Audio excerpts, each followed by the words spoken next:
Time travel کے concept کے بارے میں اسلام کیا کہتا ہے؟ ٹائم اور سپیس کا کانسیپٹ اس دنیا سے اٹھا لیا جائے تو نہ آپ موجود ہے نہ میں موجود. علامہ اقبال کا اپنا ہی ٹائم ٹریول کا کانسیپٹ ہے. غار میں پناہ لے لی, اللہ تعالیٰ نے ان پر نیند قائم کر دی اور وہ 309 سال سوئے رہے. بندے پر ڈیپینڈ کرتا ہے کہ اسپیس پر. حضرت عزیر پر موت طاری کر دی. ان کے پاس جو ان کا گدھا تھا دراز گوش سواری تھی اور ساتھ کھانا تھا, تینوں پر طاری. تو حضرت ذوالقرنین کے واقعے میں بھی ہمیں دوسری دنیا کی ڈائمینشن کے بارے میں بھی ذکر ملتا ہے اور ٹائم ٹریول کے بارے میں بھی کچھ لوگ کہتے ہیں قیامت تو زمین پر برپا ہونی ہے, باقی پلینٹس کے ساتھ کیا ہوتا ہے, کیا سارے پلینٹس تباہ ہو جائیں گے, یہ ایک الگ بحث ہے. ٹائم ٹریول ہے وہ پورٹلز کے تھرو ہوتا ہے. پورٹل آپ کی نظر میں کیا ہے؟ جب میں مراقبے سے ہٹا, شعبان کے جتنے دن تھے وہ گزر چکے تھے, رمضان کے 30 دن گزر چکے تھے, شوال کے اگلے کچھ دن چل رہے تھے. بیت المقدس کی آپ نے بات کی, وہاں پہ بھی کچھ لوگ مانتے ہیں کہ کوئی پورٹل ہے جس میں آپ داخل ہو تو آپ پر سے ٹائم اور سپیس کا کانسیپٹ اٹھ جاتا ہے. اس طرح کے بہت سارے ٹائم فری زونز اس کو کہتے ہیں, یہ دنیا میں موجود ہیں.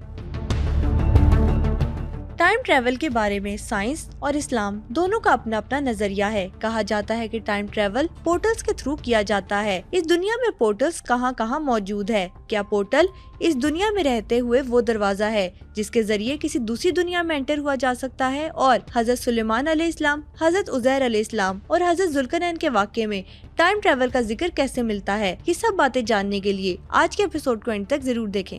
ہماری زیادہ تر آڈینس نے ابھی تک چینل کو سبسکرائب نہیں کیا. اگر آپ کو لگتا ہے کہ اپنے پوڈ کاسٹ کے ذریعے میں آپ کو ویلیویبل کنٹینٹ دے رہی ہوں تو سنو پوڈ کاسٹ سپر نیچرل کو ابھی سبسکرائب کیجیے. سر, آج کے ایپیسوڈ میں نا آپ سے ایک امپورٹنٹ تھیوری کے بارے میں بات کرنا چاہتی ہوں. سائنس تو اس بات کو مانتی ہے, ٹائم ٹریول کے کانسیپٹ کے بارے میں اسلام کیا کہتا ہے؟ دیکھیے, ٹائم ٹریول کا جو کانسیپٹ ہے, سب سے پہلے تو اس کو سمجھنے کی ضرورت ہے. اس کے بعد جب ہم کانسیپٹ واضح کر لیں گے تو پھر ہم یہ بتائیں گے کہ اسلام کیا کہتا ہے, چونکہ اس پر اہل علم کے ہاں بہت زیادہ اختلاف پائے جاتے ہیں. چونکہ قرآن مجید نے بھی اس موضوع کو لیا ہے, احادیث میں بھی یہ موضوع آیا ہے, اور سائنسدانوں نے بھی اس موضوع کو لیا ہے. خاص طور پہ آئنسٹائن کی تھیوری آف ریلیٹیوٹی اس کے حوالے سے بڑی امپورٹنٹ ہے. لیکن ایکچوئل جو پرابلمیٹک پوائنٹ ہے وہ ہمیں سمجھ کر آگے چلنا چاہیے, اور وہ پوائنٹ یہ ہے کہ یہ اصلاً نہ دین کا موضوع ہے نہ سائنس کا موضوع ہے, بلکہ ایکچولی یہ فلسفہ کا موضوع ہے. اچھا. ہاں, کہ ٹائم کیا ہے اور ٹائم اور سپیس کا کانسیپٹ کیا ہے, اور ٹائم اور سپیس کا کانسیپٹ آپ کیوں کہہ رہی ہیں, چونکہ آپ نے بطور ہیومن بینگ ٹائم اور سپیس کو آبزرو کیا تو کہہ رہی ہیں نا. بالکل ایسے. یا اس کو کچھ لوگ یہ بھی کہتے ہیں کہ ہم بھی کچھ نہیں ہیں, یہ ٹائم اور سپیس میں ہماری پریزنس ہے جس نے ہمارے تشخص کو قائم رکھا ہوا ہے. ہر چیز ٹائم اینڈ سپیس میں قید ہے. ہر چیز ٹائم اور سپیس کے ساتھ جڑی ہوئی ہے. یعنی ٹائم اور سپیس کا ہم کہتے ہیں میرا تصور ہے, میں موجود ہوں, آپ موجود ہیں, ٹھیک ہے, لیکن کانسیپٹ یہ کہتا ہے کہ اگر ٹائم اور سپیس کا کانسیپٹ اس دنیا سے اٹھا لیا جائے تو نہ آپ موجود ہے نہ میں موجود. کیونکہ ہم ایک ٹائم میں موجود ہیں اور ایک سپیس میں موجود ہیں, تو جب ٹائم بھی نہیں رہے گا اور سپیس بھی نہیں رہے گا تو پھر کوئی بھی نہیں رہے گا. سب سے پہلے ہمیں یہ سوچنا ہے اور یہ سمجھنا ہے کہ ادراک کس کو کہتے ہیں. ہم کسی شے کا ادراک کرتے ہیں نا, اردو کا لفظ ہے, عربی کا بھی لفظ ہے, سمجھتے ہیں. وہ ادراک کے لیے 4 چیزیں چاہیے ہوتی ہیں. سب سے پہلے آپ کو ایک چیز چاہیے, ایک ناظر چاہیے جو ادراک کرنے والا, اس کے اندر صلاحیت ہو. مثال کے طور پہ یہ کپ پڑا ہے نا ہمارے پاس, میں اس کو دیکھ رہا ہوں, ٹھیک ہے, میں اس کا ناظر ہوں, اس پر میری نظر ہے اور مجھ میں یہ صلاحیت ہے کہ میں اس کو دیکھ سکوں, پہلی چیز. دوسری چیز ہمیں یہ چاہیے کہ یہ میرے سامنے ہو. اب ہو ہی نہ, اور ایک چیز کو میں دیکھنے کی کوشش کر رہا ہوں, وہ تو امیجنیشن ہو جائے گی. 2. تیسرا یہ ہے کہ ناظر میں ادراک کی صلاحیت ہو, جیسا کہ میں نے بتایا. اگر میں اس کو دیکھنے کی صلاحیت رکھوں گا تو تب دیکھ سکوں گا. ایک نابینا شخص جس نے کبھی اس کپ کا جس کو کانسیپٹ ہی نہیں ہے. اب علم کی 2 قسمیں ہو گئی یہاں پر, ایک ہے علم تجربی اور ایک ہے غیر تجربی. امانویل کانٹ نے دا کرٹک آف پیور ریزننگ میں اس کو بیان کیا. علم کا وہ کہتا ہے پہلا باب یہ ہے کہ آپ اتنا غور و فکر کریں اور اپنے علم کی 2 حصے کریں کہ کون سی چیز تجربے سے آپ کو حاصل ہوئی یا کون سی بغیر تجربے کی. کپ کا کانسیپٹ جب میں آنکھیں بند کرتا ہوں تو مجھے تجربے نے دیا ہے کہ کپ ایسا ہوتا ہے. تو لہٰذا تیسری چیز یہ ہوگی کہ ہم یہ دیکھیں گے کہ مجھ میں یہ صلاحیت ہے کہ نہیں ہے. اور چوتھی چیز یہ ہوگی کہ یہ منظور جو ہے, یعنی یہ جو کپ پڑا ہے, یہ ایسا ہو کہ میری جو آبزرو کرنے کی استعداد ہے یہ اس کی فریکوینسی اس سے میچ ہو. یہ نہ ہو کہ یہ اس سے بہت بیونڈ ہو کہ میں آبزرو نہ کر سکوں, اور یہ نہ ہو کہ یہ اتنا چھوٹا ہو. اب یہاں پر کتنے پارٹیکلز ہیں اس ٹیبل پہ جو مائکروسکوپ کے علاوہ ہم نہیں دیکھ سکتے, تو میں ان کو نہیں دیکھ سکتا, وہ میرے لیے منظور اور میں ان کے لیے ناظر نہیں ہوں, کیونکہ میرے اندر وہ صلاحیت نہیں ہے کہ میں ان کو اس آنکھ سے دیکھ سکوں, اور ان کے اندر صلاحیت نہیں ہے کہ وہ مجھے اپنا آپ دکھا سکیں. تو جہاں یہ چار چیزیں ملتی ہیں تو وہاں پر عمل ادراک بنتا ہے. اگلا سوال یہ ہوگا کہ ادراک کرنے والا کون ہے, اس کی حیثیت کیا ہے. علامہ اقبال رحمۃ اللہ تعالی علیہ نے اس موضوع کو بہت ہی زبردست طریقے سے بیان کیا. بلکہ آپ یہ سمجھیے, علامہ اقبال رحمۃ اللہ علیہ نے اس تصور کو بیان کرتے ہوئے سب سے پہلے اتنے زیادہ لوگ جو اس سے پہلے یہ تصور بیان کر چکے تھے ان کا رد کیا. مثلا مسلمانوں, علامہ اقبال کا اپنا ہی ٹائم ٹریول کا کانسیپٹ ہے. ہاں, اب میں بتا, انہوں نے اشاعرہ کا رد کیا. اب یہ بہت بڑا ایک مکتب فکر ہے مسلمانوں میں. انہوں نے ابن عربی کے تصور ٹائم اور ٹریول کا رد کیا, امام راضی کے ٹائم اور ٹریول کے تصور کا رد کیا, دوانی کے تصور کا رد کیا, عراقی کے تصور کا رد کیا. یہ تھے مسلمان اسکالرز. پھر مغربی اسکالرز میں زینوں کے تصور کا رد کیا. پھر اس کے بعد نیٹشے کے تصور کا رد کیا. پھر کانٹ کے تصور کا رد کیا, حتیٰ کہ آئنسٹائن کے تصور کو پورا نہیں مانا, پارشلی مانا. اور اس کے بعد الیگزینڈر کے تصور کو رد کیا. پھر ایک اپنا تصور دیا. اب اس پوڈ کاسٹ میں ہم سب تصورات کو تو نہیں بیان کر سکتے, کبھی کام اس پر کر لیں گے ایک الگ انشاءاللہ, کہ سب کا ٹائم اینڈ ٹریول کی کانسیپٹ میں ڈفرینس کیا تھا. یہ ڈفرینس بیسیکلی ان کا تھاٹ پروسیس, کہ وہ بندہ جو تھاٹ کر رہا ہے وہ کس پس منظر سے آیا ہے, اور وہ جو چیزوں کو آبزرو کر رہا ہے وہ کس پوائنٹ آف ویو سے کر رہا ہے. ان دو چیزوں نے ٹائم اینڈ ٹریول کے کانسیپٹ میں ڈفرینس ڈال دیا. ابھی میں اقبال کا بیان کروں گا, آپ اس سے سمجھ جائیں گے. علامہ اقبال فرماتے ہیں کہ ایکچولی ہماری انا ہے جو ہر شے کو محسوس کرتی ہے. ہر ایک کے اندر ایک انا, وہ نہیں جو ہم اردو والی انا کہتے ہیں, ٹھیک ہے, ایک انا ہے. انا کی دو قسمیں, ایک کو کہتے ہیں انائے عاقل اور ایک کو کہتے ہیں انائے فاعل. انائے عاقل کو انگلش میں کہتے ہیں اپریشیٹو سیلف, خود قدری, اپنی قدر خود کرنا, خود قدری کا شعور اتنا پختہ ہو جانا. اور دوسری جو انائے فاعل ہے اس کو کہتے ہیں ایفیشینٹ سیلف. اب انائے عاقل جو ہے, اس اب جو انائے عاقل اور انائے فاعل کو سمجھنا ہے بس. یہ اگر تھوڑا مشکل ہے, لیکن یہ اگر ہم سمجھ گئے تو یہ سارے دروازے آگے کھل جائیں گے جو قرآن نے بیان کی چیزیں.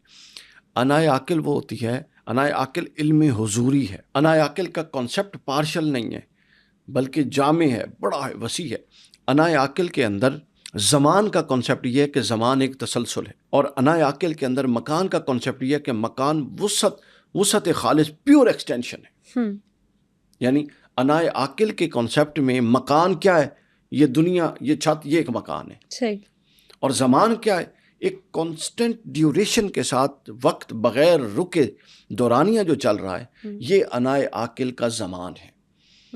اب آ جائیں انائے فاعل پہ. انائے فاعل کا جو زمان ہے اس میں تدریج ہے, اس میں گریجویلٹی ہے. انائے عاقل ہر شے کو یوں دیکھ رہی ہے جس طرح آپ کھڑے ہو کے نیچے سے پورا دورانیہ دیکھتے ہیں نا. یعنی انائے فاعل کے لیے ماضی, حال, مستقبل ہے. اچھا. انائے عاقل کے لیے ماضی, حال, مستقبل نہیں ہے. وہ ماضی کو بھی ویسے ہی دیکھ رہی ہے, حال کو بھی اور مستقبل کو بھی. تو گویا یہ ایک سٹیٹ آف مائنڈ ہے کہ آپ انائے عاقل کی سٹیٹ پہ کھڑے ہیں یا انائے فاعل کی سٹیٹ پہ کھڑے ہیں. جو ٹائم ٹریول ہے یعنی وہ سارا سائیکولوجیکل ایفیکٹ, یہ پورا کا پورا سائیکولوجیکل ایفیکٹ ہے. اب آپ کی جو مائنڈ کی سچویشن ہے اور آپ اس کو اب آپ اگر فلسافیکل بیک گراؤنڈ سے آئے ہیں تو آپ اس کو اور انداز سے لیں گے.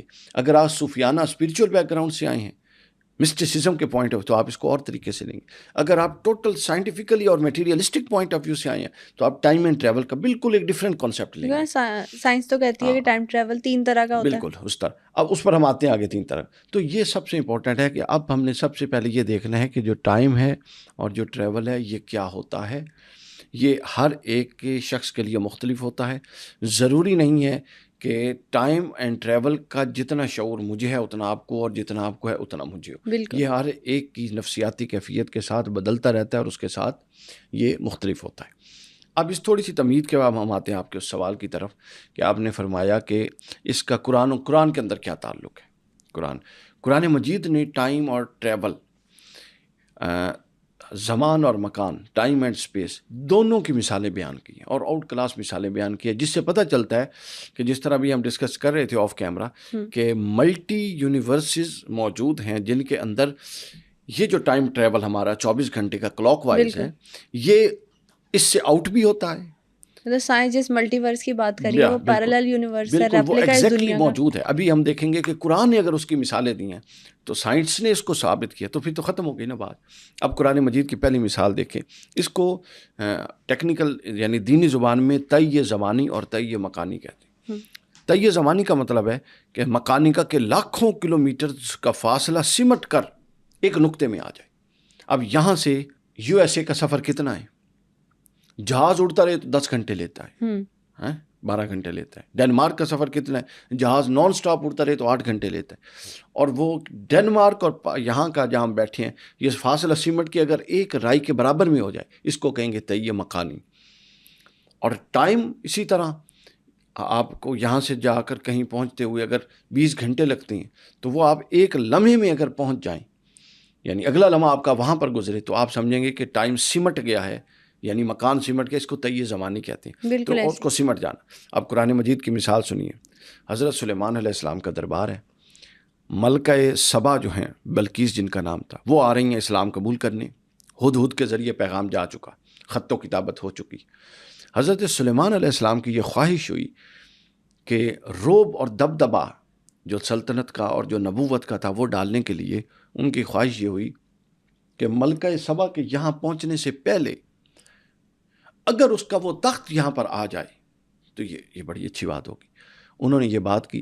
اب قرآن کہتا ہے وہاں ایک جن تھا، اس نے کہا جی یہ میں خدمت کر سکتا ہوں، اور میں یہ خدمت ایسے کر سکتا ہوں کہ آپ اپنی سیٹ پر تشریف فرمائیں، مثلا آپ یہاں سے اٹھیں گے، آپ کے اٹھنے سے پہلے وہ یہاں پر ہوگا. حضرت سلیمان نے قبول نہیں کیا.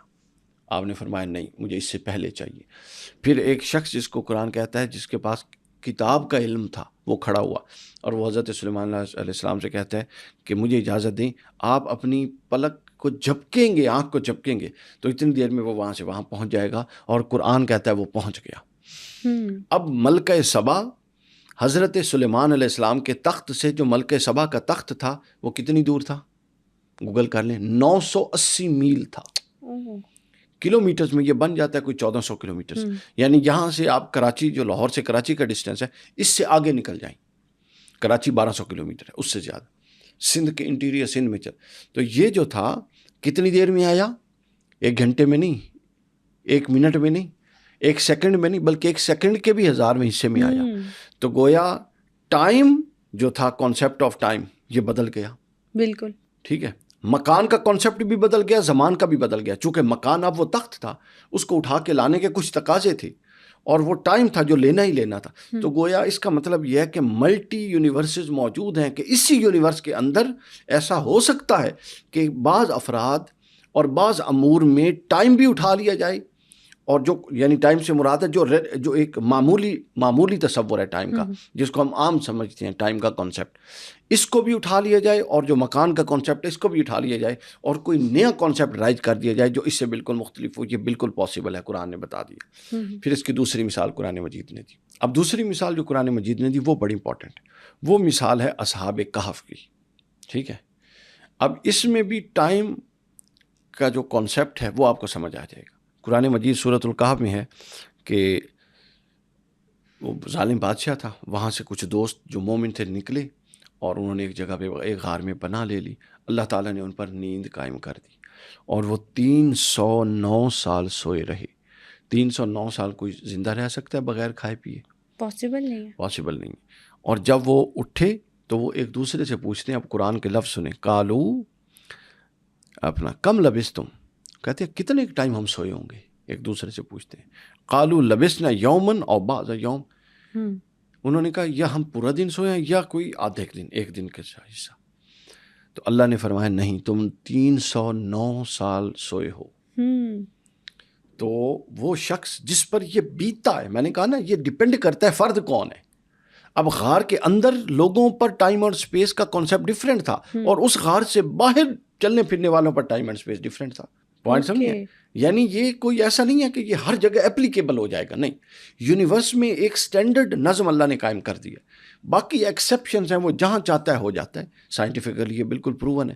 اب اس غار کے باہر چلنے پھرنے والوں کی 4-5 نسلیں مر کے قبروں میں چلی گئیں، مٹی ہو گئیں، اور وہ اندر بیٹھے بھوکے پیاسے سوئے رہے تھے، ان پر ٹائم اور اسپیس کا وہ کانسیپٹ اٹھا دیا گیا تھا اور ایک نیا لاگو کر دیا گیا تھا۔ بالکل صحیح، سمجھے نا؟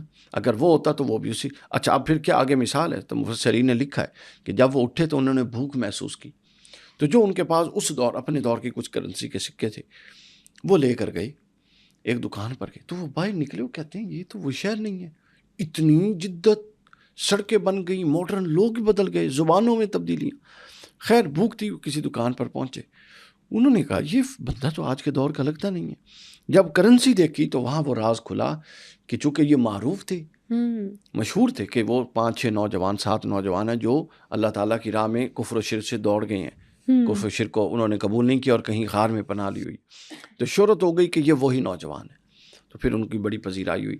تو گویا پتہ چلا کہ غار کے باہر ٹائم کا کانسیپٹ اللہ نے اور رائج کر رکھا تھا، ٹھیک ہے، اور اگر یعنی یہ تو نان مسلم بھی مانتے ہیں، اور غار کے اندر ٹائم کا کانسیپٹ اور تھا۔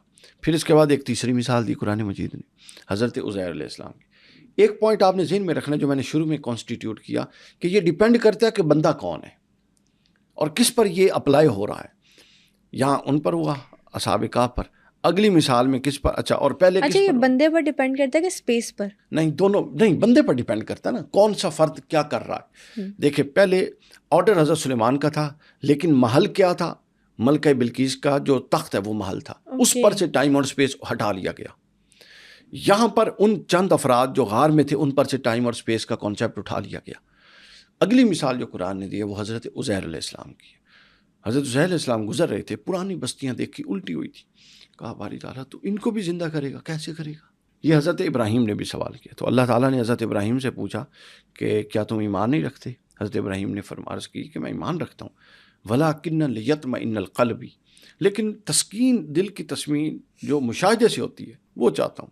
ایسے ہی سوال حضرت عزیر علیہ السلام نے کیا۔ اللہ تعالیٰ نے فرمایا اچھا ٹھیک ہے، حضرت عزیر پر موت طاری کر دی، ان کے پاس جو ان کا گدھا تھا دراز گوش سواری تھی اور ساتھ کھانا تھا، تینوں پر طاری کر دی۔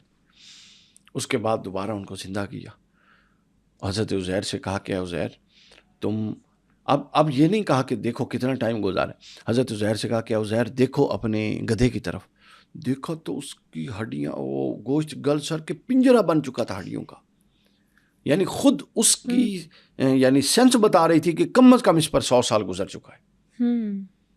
اور کہا دوسری طرف دیکھا تو وہ کھانا تر و تازہ پڑا تھا۔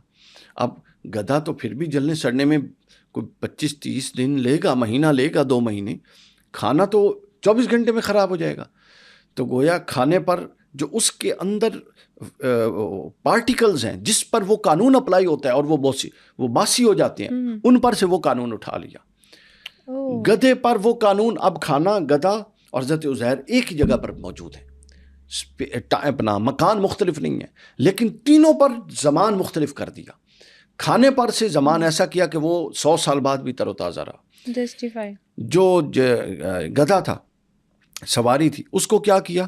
اس کو بالکل وہ بنا دیا اور وہ ہڈیوں کا ڈھانچہ بن گیا، اور حضرت عزیر علیہ السلام خود تر و تازہ دوبارہ سے اٹھ گئے۔ تو فرمایا کہ تم پر 100 سال موت طاری رہی، دیکھو ہم اس طرح مردوں کو زندہ کرتے ہیں۔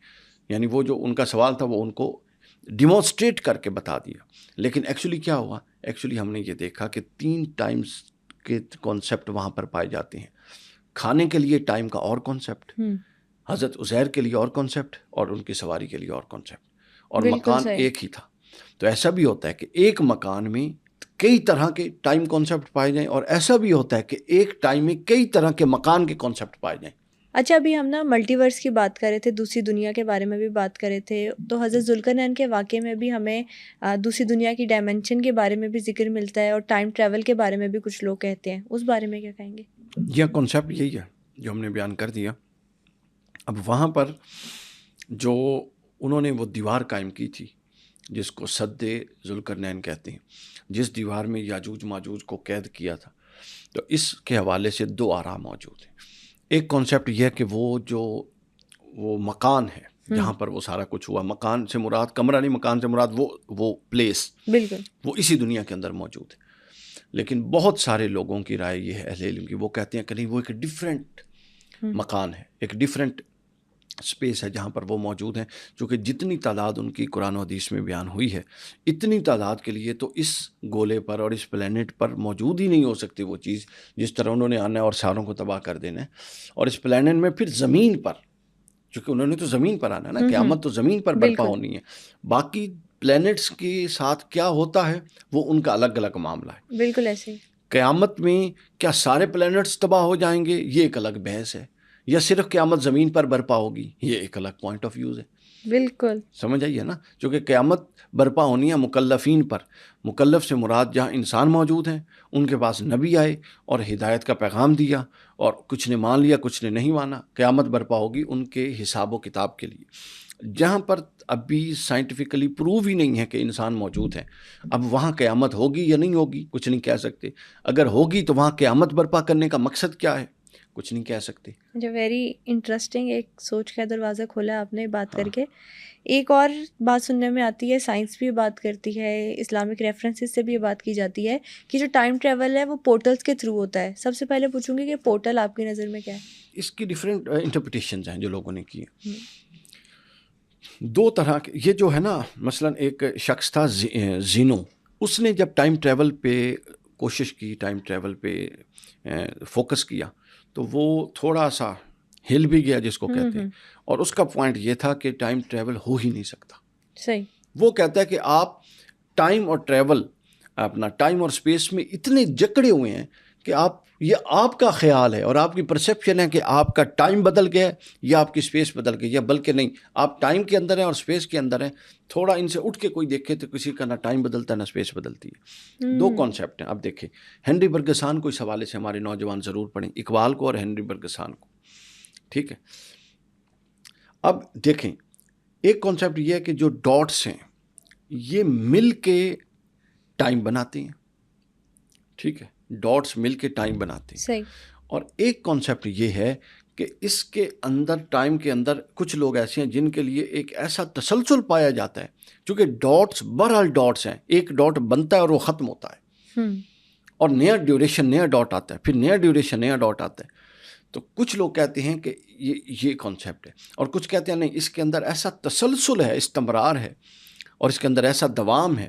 ہنری برگسان بھی اس طرف گئے، اقبال بھی اس حد تک ان کے موافق ہیں کہ جو دورانیہ ہے، اس دورانیے میں ڈاٹس ایسا نہیں کہ آپ ایک لائن سے دوسری لائن تک ڈاٹس کو ملا دیں، نہیں، بلکہ یہ ملے ہوئے بھی ہیں، اور ہر دورانیہ اپنی ایک خاص تشخص اور خاص حیثیت بھی رکھتا ہے. اس کے لیے آپ کو میں ایک مثال دوں گا، کیونکہ یہ صوفیاء کے ہاں بھی بڑا اہم موضوع ہے. حضرت سلطان باہو رحمۃ اللہ علیہ، اور اس کے بعد آپ نے یاد دلانا ہے، ہم اس کی روشنی میں واقع معراج پر بات کریں گے انشاءاللہ.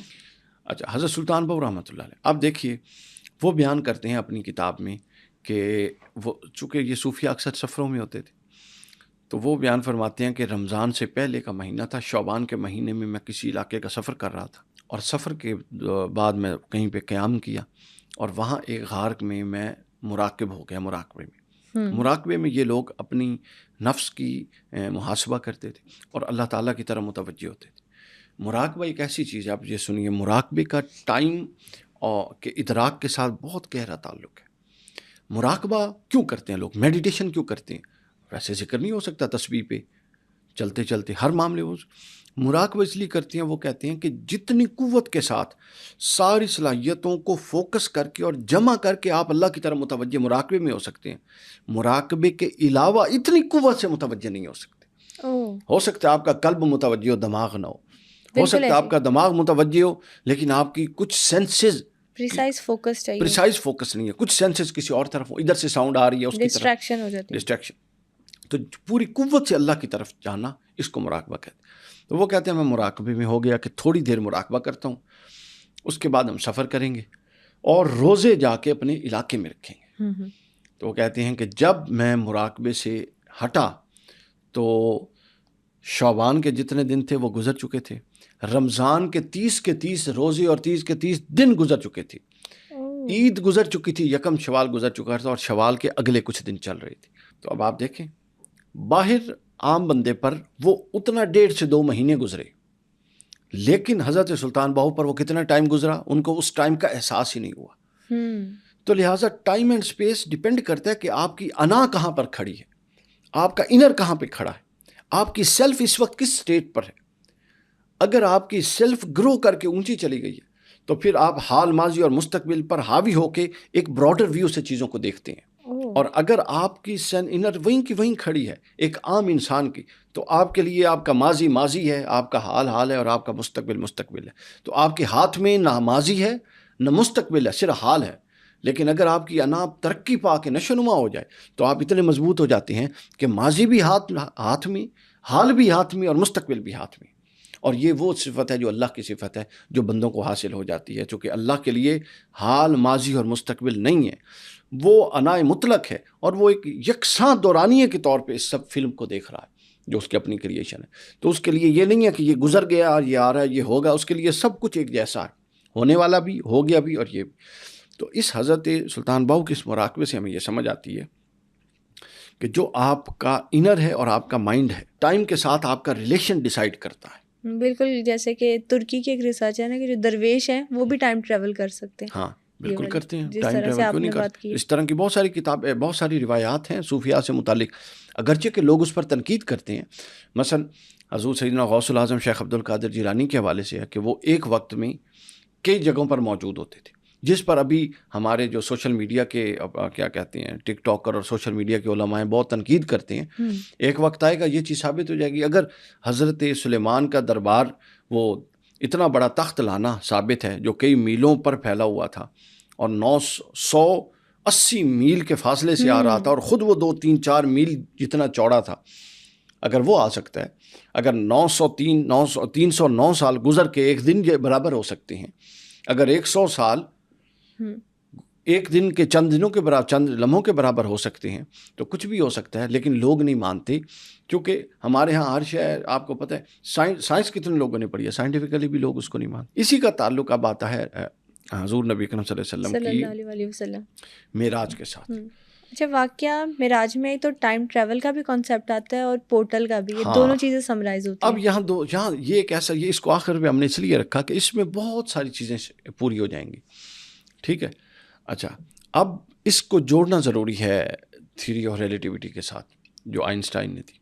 آئنسٹائن کا یہ کہنا تھا کہ اگر 90% آف لائٹ کی جو سپیڈ ہے اس کا 90% اگر کوئی اچیو کر لے اور وہ اس کے ساتھ اسپیس میں موو کرے، اس سپیڈ کے ساتھ 90% آف سپیڈ آف لائٹ کے ساتھ موو کرے، تو جو 90% لائٹ کی سپیڈ سے موو کر رہا ہے اس کے مد مقابل جو زمین پر موجود ہے ان پر ٹائم کی ڈیوریشن اس طرح سے اپلائی ہوگی کہ وہ موو کرنے والے پر 5 سال گزریں گے اور نیچلے پر 10 سال گزر جائیں گے۔ اچھا، پھر اس نے مثال دی کہ اگر 2 جڑواں بھائی ہوں اور ایک 90% آف لائٹ کی سپیڈ کے ساتھ موو کر رہا ہے، کوئی ایسی صورت بن گئی ہے جس طرح راکٹ اور اسپیس سائنس اب ڈیولپ ہو رہی ہے، اور ایک بھائی زمین پہ کھڑا ہے، تو اگر دونوں نے 10 سال اس نے زمین پہ گزارے اور اس نے 10 سال اس سپیڈ سے گزارے، تو وہ کہتا ہے کہ اس پر 5 سال گزریں گے اور اکٹھے جڑواں پیدا ہونے والے جب وہ زمین پہ اترے گا تو ایک اس سے 5 سال بڑا ہوگا۔ سائنس کہتی ہے ایسے، سمجھ آ گئی؟ یہ ہے تھیوری آف ریلیٹیوٹی۔ پھر وہ کہتا ہے کہ اگر کوئی لائٹ کی سپیڈ کو اچیو کر لیتا ہے کوئی آبجیکٹ، جو کہ وہ کہتے ہیں امپاسبل ہے، اس کی ٹائم تک تو امپاسبل ہی تھا اور ابھی تک بھی امپاسبل ہے، آگے امکان یہ ہے کہ پاسبل ہو جائے گا۔ اگر کوئی لائٹ کی سپیڈ کے ساتھ ٹریول کرتا ہے آبجیکٹ، تو وہ چاہے 100 سال ٹریول کرتا رہے، زمین پر 100 سال گزر جائیں گے، اس کی پوری لائف میں 1 سیکنڈ بھی آگے نہیں بڑھے گا، وہ وہیں پہ وہیں ہوگا، اس کا ٹائم وہ رک جائے گا۔ اب ایک ہی یونیورس ہے، اس کے اندر 2 ٹائم۔ اب معراج میں کیا ہوتا ہے؟ معراج میں یہی ہوتا ہے، حضور علیہ السلام کس پر سواری کرتے ہیں؟ براق پر۔ براق سے بھی برق اس کا واحد ہے، برق بجلی کو کہتے ہیں، اور Buraq multiple Times of light. Buraq کے بارے میں بھی لوگ کہتے ہیں نا، براق کوئی سواری تھی، کوئی جانور تھا، یا براق کوئی اسپیڈ آف لائٹ تھی، کیا تھا؟ ہاں، براق احادیث تو ہمیں یہ بتاتی ہیں کہ یہ ایک جانور تھا جس پر انبیاء سوار ہوتے رہے، لیکن جو براق کی سپیڈ تھی وہ لائٹ کی سپیڈ سے ملٹیپل تھی۔ سمجھ آئیے؟ تو حضور علیہ السلام گئے۔ اب آپ واقعہ معراج پڑھیں، واقعہ معراج پر کتابیں لکھی ہوئی ہیں، کتابیں، ٹھیک ہے، 1000 سے زائد صفحات کی لوگوں نے کتابیں لکھی ہیں۔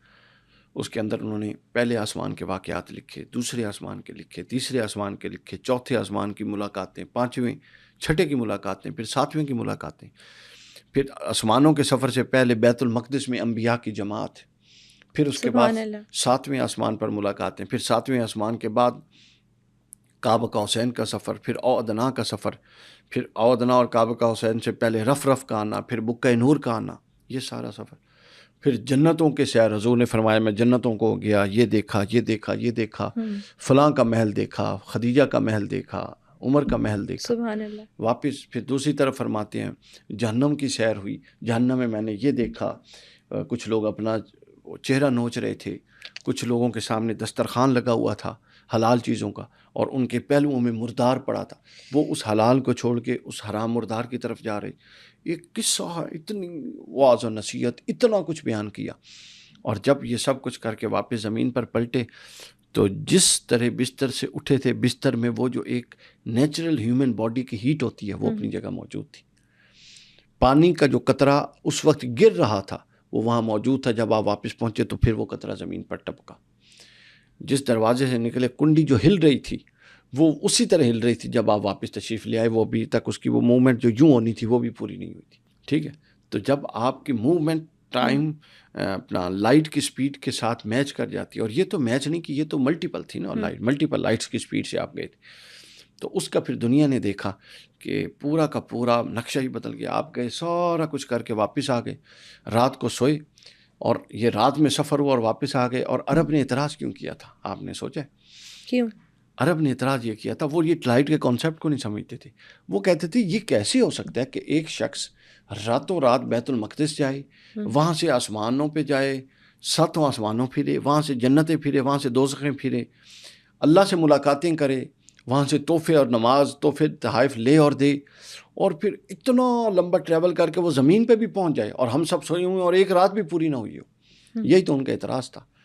اچھا، بیت المقدس کی آپ نے بات کی، وہاں پہ بھی کچھ لوگ مانتے ہیں کہ کوئی پورٹل ہے. اب اس حوالے سے دیکھیں جی بہت ساری جگہیں، کئی ایک نا مووی میں نے دیکھی ہے کچھ عرصہ پہلے، میرے دوست ہیں ڈاکٹر عمر عادل، انہوں نے مجھے ایک مووی دکھائی تھی، کسی انڈین سکھ لڑکی کی بنی ہوئی تھی. انہوں نے اس کو پروڈیوس کیا تھا کہ وہ ایک جہاز ہے، وہ اڑتا ہے اور وہ تھوڑا سا ہچکولے کھاتا ہے، کسی سمندر سے اوپر اڑا ہوتا ہے، ہچکولے کھاتا ہے اور وہ کسی ایک سپیس میں پہنچ جاتا ہے. وہاں سے پھر وہ جب واپس اترتا ہے تو جو جہاز والے ہیں ان کے لیے اس فلائٹ کا ڈیوریشن ہے وہی 5 سے 6 گھنٹے جو نارمل ہے.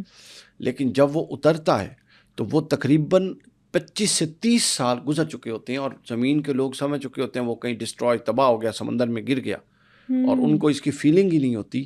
اور وہ زمین پر اترتا ہے اور جب وہ سگنل دیتا ہے کہ ہم اترنے والے ہیں تو قرآن بچ جاتا ہے کہ یہ تو وہ جہاز ہے جو سگنل دے رہا ہے اور جس کا یہ نمبر ہے اور جس کا یہ پائلٹ ہے، جو تو 30 سال پہلے اس نے اڑان بھری تھی اور ابھی تک غائب ہے. بہرحال وہ اس کو اترنے دیتے ہیں. جب وہ اترتے ہیں تو وہ خاتون جو اپنا بچہ 6 ماہ کا اور 6 سال کا چھوڑ کے آئی تھی، وہ 36 اور 40 سال کا جوان تھا، اور وہ خاتون بھی اسی عمر کی تھی چونکہ اس پر تو 12 گھنٹے گزرے تھے. تو ٹائم اور اسپیس کے کانسیپٹ کو اس نے بہت ہی زبردست انٹرپریٹ کیا. تو ایسے ٹائم زونز ہیں اس دنیا میں. ٹھیک ہے، اب اسپیسیفکلی رائے تو دی جا سکتی ہے لیکن ایکسپیریمنٹل بیسس پر کہا تو نہیں جا سکتا کہ فلاں ہے یا نہیں، لیکن موجود ہیں کہ جس میں آپ داخل ہوں تو آپ پر سے ٹائم اور اسپیس کا کانسیپٹ اٹھ جاتا ہے. اور پھر جب آپ اس سے، اور بعض اوقات ایسا ہوتا ہے کہ آپ اس سے نکل بھی نہیں سکتے، اور جب آپ اس سے نکل آئیں اور نیچرل یہ جو ہے قوانین کی دنیا میں آ جائیں تو یہاں آپ پر نیچرل قوانین لاگو ہو جاتے ہیں. تو اس طرح کے بہت سارے ٹائم فری زونز اس کو کہتے ہیں، یہ دنیا میں موجود ہیں. دنیا میں موجود ہے. اس دنیا کی آپ نے بات کی، ابھی نا بیچ میں ہم نے ملٹی ورس اور پیرالل یونیورس کا بھی ذکر کیا تھا. جو پیرالل یونیورس ہے، آپ سمجھتے ہیں یہ دنیا اس دنیا کی ریپلکا ہے؟ ایک یہ بات بڑی امپورٹنٹ ہوتی ہے کہ سوال آتے، اگر آپ کو سوال کی سمجھ آ جائے تو یہ آتا جواب ہوتا ہے. ہمارے ہاں کنفیوژن اس لیے کہ ہر شے کو ہم زبردستی توڑ موڑ کے مذہب کی چیز بنا دیتے. یہ مذہب کا سوال ہی نہیں ہے. مذہب کا دنیا آخرت میں سوال جواب کے ساتھ، جنت دوزخ کے ساتھ اس کا کوئی تعلق نہیں کہ کوئی اور دنیا تھی، اس کا مجھے شعور ہونا چاہیے اور وہ اس دنیا کی ریپلیکیشن تھی یا ایک نئی دنیا تھی. ایسا کچھ نہیں. یہ ہے بنیادی طور پہ سائنس کا موضوع، اور جو تحقیقات ہیں وہ یہ بتا رہی ہیں کہ نہ صرف اور دنیائیں موجود ہیں، بلکہ میرا یہ گمان یہ کہتا ہے، جہاں تک میں ان چیزوں کو دیکھتا ہوں اور اسٹڈی کرتا ہوں، کہ نہ جانے ہماری زندگی میں ہو سکتا ہے، ہماری زندگی میں، اور یہ بھی ہو سکتا ہے ہماری زندگیوں کے بعد جو اگلی نسلیں آئیں گی ان میں اس بات کا ثبوت باہم فراہم ہو جائے کہ اور کس کس سیارے پر مخلوق موجود ہے. چونکہ اللہ تعالیٰ نے قرآن میں کیا کہا ہے، رب المشرقین و رب المغربین، وہ دو مشرقوں کا رب ہے، تثنیہ کا صیغہ ہے، اور وہ مغربوں کا رب ہے، مغرب کا رب نہیں ہے. پھر اس نے قرآن مجید نے کہا کہ اس نے ہر شے کا جوڑا بنایا ہے. تو ابھی تک مجھے سورج کا جوڑا نہیں نظر آیا. صحیح. ہر شے پہ کوئی استثناء نہیں ہے. ایون کہ زمین کے اندر ایک چھوٹا سا دانہ ہے، اس کا بھی مذکر اور مؤنث ہے. کوئی جانور ہے، پرندہ ہے، اس کا بھی ہے، لیکن ابھی تک تو مجھے سورج کا تو نہیں ملا. تو اب یہ چیزیں جب اپنے ٹائم کے ساتھ پروو ہوں گی تو پھر دیکھتے ہیں کیا بن. یہ جو برگزان ہے اس کا ٹائم ٹریول کے حوالے سے کیا کانسیپٹ ہے؟ یہ ایک بہت بڑا فلسفی ہے برگزان، ہنری برگزان. یورپ میں جب نیٹشے کا عروج تھا، نیٹشے کو جب وہاں پہ اس کی بات ختم ہوئی تو ہے برگزان کا دور شروع ہوتا ہے. برگزان اور اقبال ہم اثر تھی. علامہ اقبال کی برگزان سے ملاقات بھی ہوئی. برگزان کا تصور تھا کہ یہ جو زمانہ ہے نا، زمان، وہ اس کو خدا سمجھتا تھا. وہ کہتا تھا سب کچھ اس کے ساتھ ہے. صحیح. اچھا، اب برگزان کا جو تصور تھا نا وہ بڑا ہی امپورٹنٹ تھا. برگزان پیدا ہوا تھا، یہ تھا اسپنزر کا اسٹوڈنٹ تھا، اور اسپنزر وہ فلاسفر ہے جس نے مغرب میں صنعتی انقلاب کی بنیاد رکھی، اور وہ صنعتی انقلاب کا بہت بڑا مبلغ تھا. اور اسپنسر کا پوائنٹ آف ویو یہ تھا کہ جو میٹیریلزم ہے، جو سرمایہ داری ہے، یہ آپ کی کامیابی کی ضمانت ہے. جس قوم کے پاس سرمایہ ہو اور جس فرد کے پاس سرمایہ ہو وہ کامیاب ہے. اس ماحول میں برگزان کی آنکھ کھلتی ہے. اور یہ ہمیشہ ذہن میں رکھیں، اللہ کا قانون اور فطرت کا قانون یہ ہے کہ فطرت اپنے دامن میں پیدا ہونے والے نقائص کا اپنے ماحول سے ہی ایک فرد کھڑا کر کے علاج کرتی ہے. تو فطرت نے اپنا رد عمل دیا اور برگزان آ گیا. برگزان نے یہ کہا، اس نے غور و فکر کیا، چلتے چلتے اس نے کہا کہ عقل جو ہے، پہلی سٹیج اس کی یہ ہے، وہ کہتا ہے جی عقل جو ہے وہ اپنے نتائج یعنی حقیقت کو پانے کے حوالے سے عقل ناکافی ہے. پھر وہ کہتا ہے چلتا چلتا اور غور و فکر کرتا ہے تو وہ کہتا ہے کہ وجدان یعنی ایک ماورائی دنیا جس کا اس مادی دنیا سے کوئی تعلق نہیں، جب تک آپ کا تعلق اس ماورائی دنیا سے میٹا، اس کو ہم کیا کہتے ہیں، اس کے ساتھ نہیں جڑ جاتا آپ کا میٹا فزکس اور وہ میٹا فزیکل ورڈ کے ساتھ جب تک آپ کا کانسیپٹ آپ کے باطن کا تعلق نہیں جڑ جاتا، آپ اس دنیا اور اس کائنات اور اپنی حقیقت کو نہیں پا سکتے. پھر اس کے سامنے تیسرا سوال یہ آیا کہ میٹا یونیورس کے ساتھ، میٹا فزیکل یونیورس کے ساتھ تعلق جڑے کیسے. تو اس نے ایک نئی بات کی، یہاں سے اس کی بات ہمارے ٹاپک سے جڑتی ہے. اس نے یہ کہا کہ وہ بھی باطن کا رستہ بھی عقل کے ذریعے آتا ہے. عقل جب انتہائی پختہ ہو جائے اور وہ ایسے نظریات پر پہنچ جائے کہ اب اس میں تغیر کی علامت نہ ہو، اور وہ نظریات آپ کے باطن میں اتنے رسوخ پا جائیں تو وہ اندر سے وجدان کا دروازہ کھول دیتے ہیں. یعنی عقلی تصورات وجدان کی شکل اختیار کر لیتے ہیں، دوسرے لفظوں میں وجدان کی شکل. اب جب یہ وجدان کی شکل اختیار کر لیتے ہیں تو پھر آپ خود اس وجدان کی روشنی میں اپنا ظاہر اور اپنا باطن دیکھ سکتے ہیں کہ آپ کہاں پر کھڑے ہوئے ہیں. یہ بیان کرنے کے بعد وہ آیا ہے ٹائم اور ٹریول کی طرف. اب وہ کہتا ہے کہ اب آپ نے یہ دیکھنا ہے کہ آپ کا جو وجدان ہے کیا وہ درست سمت میں جا رہا ہے یا درست سمت میں نہیں جا رہا. وجدان درست سمت میں جانا تو ٹھیک ہے، وجدان آپ کی شخصیت کو، آپ کی شخصیت درست سمت میں جا رہی ہے یا نہیں جا رہی، یہ آپ کو وجدان طے کر کے بتائے گا. یعنی آپ کا وجدان، جس طرح یہ ایک لائٹ ہے، یہ لائٹ مجھے بتا رہی ہے کہ میں اس وقت کس طرح بیٹھا ہوں. اگر بالفرض اس کو بند کر دیں، دائیں بائیں میرے کیا ہے مجھے نہیں نظر آئے گا. تو وہ یہ کہتا ہے کہ جب عقل کے رستے سے چلتے ہوئے وجدان کی آنکھ کھلتی ہے تو وہ وجدان آپ کو آپ کی ڈرائیونگ فورس بن جاتا ہے. وہ آپ کو بتاتا ہے کہ آپ کی لائف ٹھیک طرف جا رہی ہے یا ٹھیک طرف نہیں جا رہی. پھر وجدان یہ بتانے میں کہ لائف ٹھیک طرف جا رہی ہے یا نہیں جا رہی، جس چیز کا محتاج ہے اس کو ٹائم کہتے ہیں.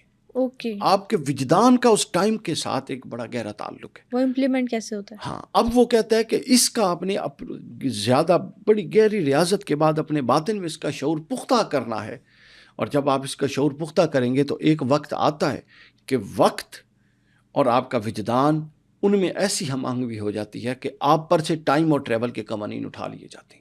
یعنی وہی والی بات جو ہم نے کی تھی کہ وہ ایک سائیکولوجیکل ایفیکٹ تو ہے لیکن وہ انر کے ساتھ جڑا وہ ہوا ہے. انر کے ساتھ جڑا. وہ کہتا ہے جی آپ پر وہ اٹھا لیے. مثلا آپ وقت ضائع کریں, آپ کو ایک احساس ہے نا, ہم کوئی بھی کام کرتے ہیں احساس ہے, تو جب آپ کا انٹیوشن جو باطن ہے, جو آپ کا انر ہے, وہ جب ٹائم کے ساتھ اس طرح میچ ہو جائے کہ دوئی کا تصور بھی نہ رہے. جس طرح حضرت سلطان بہو کی ہم نے مثال دی کہ وہ اللہ کی ذات میں اتنے مست ہوئے کہ ان کو اپنا شعور زائل ہو گیا. تو جب دیکھیں آپ کو بھوک ہے, احساس ہے, تکلیف ہے, پسینہ ہے, گرمی ہے, سردی ہے, یہ سب آپ کے احساسات ہیں. جب تک آپ کے احساسات زائل نہیں ہوتے, آپ اپنے آپ کو ٹائم اینڈ ٹریول کی اس جو قانون ہے, کائنات کا قانون, اس سے اوپر نہیں کر سکتے. وہ تب ہوگا کہ جب آپ ان احساسات کو اتنا اس حد تک زائل کر دیں گے اور آپ کا اپنا شعور جو ہے وہ آپ کا جو اگلا مقصود ہے جس کو حاصل کرنا چاہتے ہیں اس کی ذات میں اس حد تک ضم ہو جائے کہ جس کی مثال دی جاتی ہے جس طرح میت مردے نہلانے والے کے ہاتھ میں ہوتی ہے, وہ چاہے تو دائیں پلو میں پلٹے, وہ چاہے تو بائیں طرف کر دے. بالکل صحیح. مردے کا کوئی اختیار نہیں ہوتا. تو کہتے ہیں جب تک آپ اپنا شعور اپنے مقصود میں یوں انڈلج نہیں کر دیتے, انکلکیٹ نہیں کر دیتے کہ آپ کے اپنے شعور کا الگ سے تشخص نہ رہے. شعور ایک تشخص ہے نا, میرا شعور میں سوچتا ہوں. اگر میں اپنا شعور اپنے مقصود کے حوالے کر دوں اور میں سوچوں ہی نہ, تو پھر کیا ہوگا؟ پھر جو وہ سوچے گا, ایپنیٹزم, جو وہ سوچے گا وہ میں سوچ رہا ہوں گا. یعنی ہم اس طرح سے کہہ سکتے ہیں کہ جو ٹائم ٹریول کا کانسیپٹ ہے, سائنس کا بھی ایک نظریہ اس پہ اسلامک پرسپیکٹیو بھی, اور صوفیہ جو ہے ان کا بھی اپنا ایک نظریہ ہے. اچھا, ایک میرا آپ سے سوال ہے لاسٹ پر کہ کچھ لوگ کہتے ہیں کہ جو ٹائم ٹریول کا کانسیپٹ ہے وہ تو ایک ریالٹی ہے, کچھ ایکسپیریمنٹ سے بھی پروف کیا گیا ہے, لیکن کچھ لوگ اس کو فکشن بھی مانتے ہیں. آپ کے نزدیک یہ کس طرف زیادہ حقیقت کے قریب ہے؟ میری طرف تو یہ کیس ٹو کیس ہے. یہ دیکھا جائے گا کہ بندہ کون ہے, اس کی اسٹیٹ کیا ہے, اس کا مقصد کیا ہے, وہ ناظر ہے اور اس کا منظور کیا ہے. اس کی بنیاد پر یہ طے کریں گے کہ وہ ریئلٹی میں بیٹھا ہے یا فکشن میں بیٹھا ہے. ٹھیک ہے, صوفیاء کا پوائنٹ آف ویو لیں تو وہ کہتے ہیں کہ یہ فکشن ہے. ریئلٹی صرف وہ ہے جو اپنے باطن کو اتنا بلند کر لے. وہ جس طرح اقبال نے کہا تھا, خودی کو کر بلند اتنا کہ ہر تقدیر سے پہلے خدا بندے سے خود پوچھے بتا تیری رضا کیا ہے. اس کا مطلب یہ نہیں ہے کہ خدا بندے سے پوچھے, اس کا مطلب ہے جو خدا کی رضا ہے وہ بندے کی رضا بن جائے. سمجھ آئیے, وہ اپنے آپ کو اتنا بلند کر لے اور اپنے آپ کو اپنے مقصود میں اتنا انڈلج کر دے کہ ان کا الگ الگ تشخص نہ رہے, بلکہ وہ یوں جڑ جائے کہ اس کا شعوری تشخص, وجودی تشخص نہیں, جسمانی تشخص نہیں, شعوری تشخص ختم ہو جائے. یہ اس بات کو تو سائنس بھی مانتی ہے نا کہ مائنڈ پاور بھی اتنی تیز ہوتی ہے. کچھ لوگ امریکہ میں یہ کانسیپٹ ہے کہ اگر آپ پورا فوکس کریں تو ٹیبل بھی ہلا سکتے ہیں. بالکل. اب وہ میں کچھ دن پہلے ایک دیکھ رہا تھا, ٹی وی شو تھا, وہ شاید پتنی باہر کے کسی ملک کا تھا. تو وہاں ایک خاتون تھیں, وہ اس طرح کے کچھ سوال پوچھتی تھی, ان سے کہتی تھی آپ سوچیں. وہ ایک نام سوچتے تھے, پھر کہتی تھیں ہونٹ ہلائے بغیر اپنے ذہن میں اس کو رپیٹ کریں, کوئی 9 10 11 دفعہ وہ رپیٹ کرتی تھی, اور اس کے بعد وہ نام بتا دیتی تھی, اور یہ ریئلٹی میں ہوا. Mind reading. ہاں, یہ ایک ایسا ہے, یہ فوکس کے ساتھ سارا تعلق ہے. یہی وجہ کہ آپ جتنا فوکسڈ ہوتے جائیں گے آپ اتنا اپنا بریلینٹ آپ ہو جائے گا, اتنا آپ ویجیلنٹ ہو جائیں گے, اتنا آپ ایفیشینٹ ہو جائیں گے اپنی سوچ میں. اور جتنا آپ فوکس, ہمارے نوجوان کیوں نہیں بڑے علم کے ساتھ ڈگریاں تو لے لیتے ہیں, لیکن علم میں گہرائی کیوں نہیں ہے؟ آپ کو پتہ, فوکسڈ نہیں ہے. انہوں نے اپنا شعور کتابوں اور اپنے آگے علم کے آگے سپرد ہی نہیں کیا. ادھر یہ ہو رہا ہے, ادھر یہ ہو رہا ہے, 4 کاموں کے ساتھ جب 5واں کام کریں گے تو بس وہ اتنی کی رزلٹ آئیں گے. اچھا, لاسٹ پہ بھی میں آپ سے پوچھنا چاہتی ہوں, جیسے کہ ابھی آپ نے مائنڈ ریڈنگ کی بات کی, یہ جو سائنس ساری چیزیں کہتی ہے مائنڈ ریڈنگ, فیس ریڈنگ, یہ صرف جو فوکس کر کے پاسبل ہے ساری چیزیں؟ بالکل پاسبل ہے. میں اس کا تجربہ کرتا ہوں. میری سسٹر رہتی ہیں یورپ میں. سینکڑوں دفعہ ایسا ہوا ہے کہ جب میں سوچ رہا ہوتا ہوں کہ ان کی اس کال آنی چاہیے, ابھی میرے پاس 10-15 منٹ ہے, ان کی کال آ جاتی ہے. وہ کہتی ہے میں کام کر رہی ہوتی ہوں, اچانک مجھے یہ لگا کہ کال کیوں نہ کر لوں, تو وہ کال کر لیتی. تو یہ بالکل معلوم نہیں اس کی کوئی گراؤنڈ ہے کہ نہیں, لیکن میں تو اس کا تجربہ کرتا ہوں. اور ایک ہمارے دوست ہیں ڈاکٹر عارف صدیقی صاحب, وہ مائنڈ سائنسز کے ماہر ہیں. وہ کچھ پریکٹسز بھی بتاتے ہیں کہ اس طریقے سے آپ کسی کو اگر اتنی دفعہ یاد کریں تو لازماً وہ آپ کو رسپونڈ کرے گا، یاد کرے گا. اس کی کال آئے گی، وہ بتائے گا، ملے گا تو بتائے گا یار میں تمہیں یاد کر رہا تھا. مائنڈ سائنس میں یہ بھی کہتے ہیں نا، کچھ صرف فوکس کر کے کسی کے دماغ پہ آپ میسج پہنچا سکتے ہیں. ہاں بالکل ایسا ہے، یہ میسج ہی پہنچانا ہے نا. میں ادھر بیٹھا یاد کر رہا تھا، اب اس کے دماغ میں یورپ میں بیٹھی بات آئی تو اس نے اٹھا کے فون کیا، تو میسج کمیونیکیٹ ہوا تو اس کو ایگزیکیوشن ہوئی نا ٹیلی فون کے ذریعے. تو یہ پاسبل ہے. بالکل آگے بہت ساری دنیا کا نقشہ بدلنے والا ہے. علامہ اقبال نے کہا تھا کہ آنکھ جو کچھ دیکھتی ہے لب پہ آ سکتا نہیں، محو حیرت ہوں کہ دنیا کیا سے کیا ہو جائے گی. یہ اس وقت کہا تھا اور اب ہو گئی، لیکن آج میں اس شعر کو دوبارہ پڑھ رہا ہوں کہ ہیں کواکب کچھ نظر آتے ہیں کچھ، آگے دنیا اور بدل جانے والی ہے. اللہ تعالیٰ ہمارے لیے آسانیاں کرے. آج کے ایپیسوڈ میں ہم نے سائنس اور اسلامک ریفرنس سے ٹائم ٹریول اور پورٹلز پر بات کی. آپ نیکسٹ ایپیسوڈ کس ٹاپک پر دیکھنا چاہتے ہیں ہمیں کامنٹ سیکشن میں ضرور بتائیے گا. Stay tuned.